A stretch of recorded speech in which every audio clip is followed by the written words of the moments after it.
దీపిక గారు veg palak kofta curry చాలా టేస్టీగా ఉంది. మరి సెకండ్ ఐటమ్ ఏం పరిచయం చేస్తున్నారు? ఇప్పుడు బస్వ కజ్జం అండి.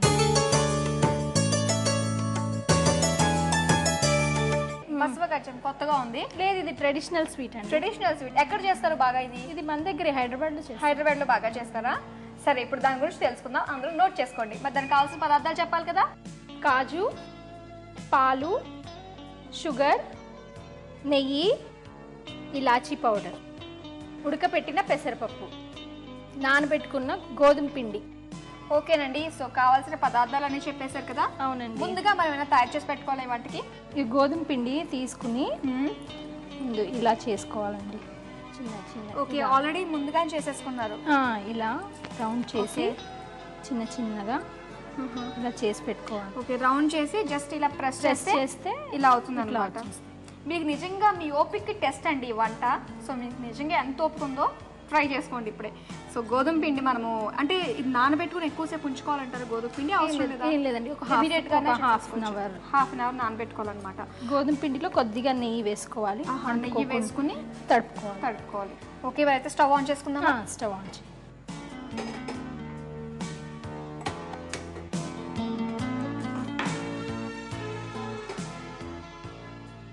ఒక స్పూన్ నెయ్యి వేసుకోవాలి. తర్వాత కాజు ఉన్నాయి కదండి, ఇవి ఫ్రై చేసుకోవాలి. కావాలంటే మనం డ్రై ఫ్రూట్స్ ఇంకా వేసుకోవచ్చు. స్వీట్లో ఎన్నైనా వేసుకోవచ్చు డ్రై ఫ్రూట్స్. సో ఇక్కడ ట్రెడిషనల్గా ఈ వంట చేసుకుంటారనమాట. ఏ పండుగ చేస్తారు బాగా? అన్ని పండుగలు చేస్తామండి. ఒక్కొక్క పండగకి ఒక్కొక్క స్వీట్ స్పెషల్ స్వీట్ ఉంటుంది. మరి ఇది ఏ పండగకి స్పెషల్? ఇది శ్రావణ మాసంలో ఫ్రైడేస్ ఇట్లా పూజలు చేస్తాం కదండి. అవును, ఆ టైంలో ఎవ్రీ టైం ఒక్కొక్క వెరైటీ ఆఫ్ స్వీట్ చేసి దేవుడికి పెడతామండి. ఓకే, తీసేచ్చు కదా. తీసి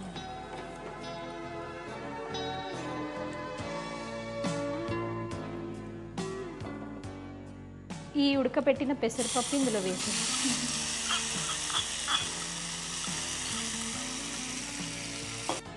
దీంట్లో కొద్దిగా వాటర్ పోయాలి. ఒక్క నిమిషం. ఎంత పోయాలండి? చూడండి, కొన్ని పోయాలి. నీళ్ళు పోసుకుని బాగా కలుపుకోవాలండి. అంటే మెత్తగా అవ్వాలంటే మెత్తగా పప్పు అంతా మెత్తగా అయిపోవాలి. పప్పు మెత్తగా అయిపోయాక ఈ బాల్స్ అన్ని ఇందులో వేసేసుకోవాలి. ఓకే, అంటే ఇది ఎలా ప్రిపేర్ చేసుకుంటారు బాల్స్? మన క్వాంటిటీ ఎలా ఉంటుంది? ఒక కప్పు పెసరపప్పుకి ఒక కప్పు పిండి తడిపి పెట్టుకుంటాం కదా, ఆ బాల్స్ అన్ని వేసుకుంటే సరిపోతుంది. అంటే సేమ్ క్వాంటిటీ. బాగా ఉడికిన తర్వాత షుగర్ వేసుకోవాలి. ఓకే, సో అంటే మనకి బాల్కి పై వరకుని షుగర్ పట్టి స్వీట్ గా అనిపిస్తుంది, కానీ లోపల తింటుంటే ఎలా అనిపిస్తుంది అంటారు? ఎందుకంటే బాల్స్ ఇది పిండిలో కొద్దిగా సాల్ట్ వేసుకోవాలి. కలుపుకున్నప్పుడు కొద్దిగా లైట్ గా టేస్ట్ కోసం, ఈ బాల్స్ టేస్ట్ రావడానికి కోసం కొద్దిగా సాల్ట్ వేసుకోవాలి. నెయ్యి సాల్ట్ వేసుకుని కలుపుకుంటే కమ్మగా బాగుంటుంది. హైలో పెట్టుకుని ఉడికించుకోవచ్చు. దీన్ని మూత పెట్టేసి ఉడికించుకోవచ్చు. కొంచెం పెద్దగా చేయండి. మీరు షాపింగ్ ఎక్కువ చేస్తుంటారా? చేస్తానండి. ఏం చేస్తారు ఎక్కువగా? పెద్దగా నేనేం చేయనండి, అన్ని మా సిస్టర్ తీసుకొస్తారు. అవునా? ఓకే, సో మీ ఇద్దరి మధ్య రిలేషన్ ఎలా ఉంటుంది? చిన్నప్పుడు బాగా కొట్టుకునే ఉంటారు. ఇంకా సిస్టర్స్ అంటే అన్ని నడుస్తూనే ఉంటాయి, కొట్టుకుంటారు. పెళ్ళైనాక మారుతారు కదా, సో చిన్నప్పుడు చాలా కొట్టుకుంటూ గిల్లుకుంటూ ఉంటారు వాళ్ళు. ఇప్పుడైతే బాగుంటాం. తను ఎక్కడ ఉంటారు? తను ఇక్కడే దిల్సుఖ్ నగర్ లో ఉంటారు. సో మీరు? నేను వికారాబాద్ లో. ఓకే, ఇది మీ అమ్మ వాళ్ళ? మా అమ్మ వాళ్ళు. ఈ స్వీట్ కూడా మమ్మీ నేర్పించారు. ఓకే, సో మరి ఎంతవరకు వచ్చింది చూద్దాం. అయితే ఉడికిందండి, ఉడికిందా లేదా?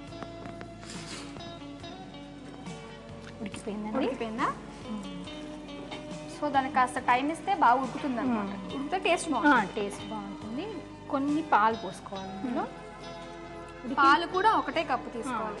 కొంచెం పాలు, షుగర్ వేసుకోవాలి. స్పూన్ ఇవ్వండి. ఈ షుగర్ క్వాంటిటీ, పాలు క్వాంటిటీ ఎలా తీసుకోవాలి అంటే మన కన్సిస్టెన్సీని బట్టి తీసుకోవాలి. ఒక కప్పు ఇది తీసుకున్నాం కదండి పప్పు, దానికి ఒక కప్పు షుగర్ ప్లేస్లో బెల్లం కూడా యూజ్ చేసుకోవాలి. బెల్లం వేసుకుంటే మనకి కలర్ కూడా బాగుంటుంది. కలర్ చేంజ్ అవుతుంది కొద్దిగా. షుగర్ కరిగేలోపు కరిగాక కొద్దిగా ఇలాచీ పౌడర్ వేసుకోవాలి. ఇంకా అయిపోయిందండి. ఇంకా అయిపోయిందండి ఇది. జీడిపప్పు వేసేసుకుంటే అయిపోయినట్టే. సర్వింగ్ బౌల్ తీసుకుందాం. సర్వింగ్ బౌల్లో తీసుకుందాం. రోజ్ పెటల్స్తో సర్వింగ్ ప్లేట్ని బాగా డెకరేట్ చేశారు.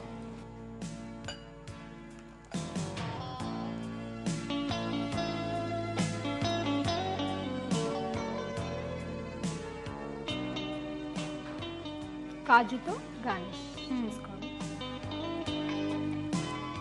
బసవ కజ్జం రెడీ అయిందండి, టేస్ట్ చేయండి. ఓకే,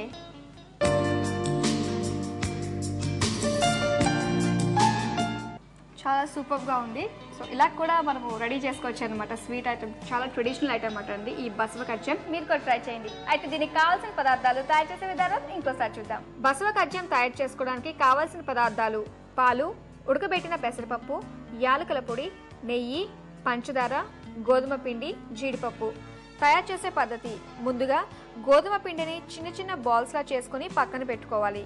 తర్వాత స్టవ్ ఆన్ చేసి కడాయి పెట్టి అందులో నెయ్యి వేసి వేడి చేయాలి. నెయ్యి వేడైన తర్వాత అందులో జీడిపప్పు వేసి ఫ్రై చేసుకుని ఒక బౌల్లోకి తీసుకుని పక్కన పెట్టుకోవాలి. ఇప్పుడు ఉడకబెట్టిన పెసరపప్పును కడాయిలో వేసి కొద్దిగా నీళ్లు పోసి బాగా కలపాలి. పెసరపప్పు ఉడికిన తర్వాత గోధుమ పిండితో చేసిన బాల్స్ని అందులో వేసి మూత పెట్టి ఉడికించాలి. ఉడికిన తర్వాత మూత తీసి కొంచెం పాలు, పంచదార వేసి బాగా కలిపి కొద్దిగా యాలకుల పొడి వేసి స్టవ్ ఆఫ్ చేసుకోవాలి. ఇప్పుడు ఒక సర్వింగ్ బౌల్ తీసుకుని అందులో వేయించిన జీడిపప్పుతో గార్నిష్ చేసుకుని సర్వ్ చేసుకోవాలి. అంతే, బసవ కజ్జం తయారు. దీపిక గారు, ఇంత చక్కటి వంటకాలు మాకు పరిచయం చేసినందుకు జీ తెలుగు మీ ఇంటి వంట తరఫు నుంచి మీకు కాంప్లిమెంట్. థ్యాంక్స్ జీ తెలుగు వారికి మాకు ఈ అవకాశం ఇచ్చినందుకు.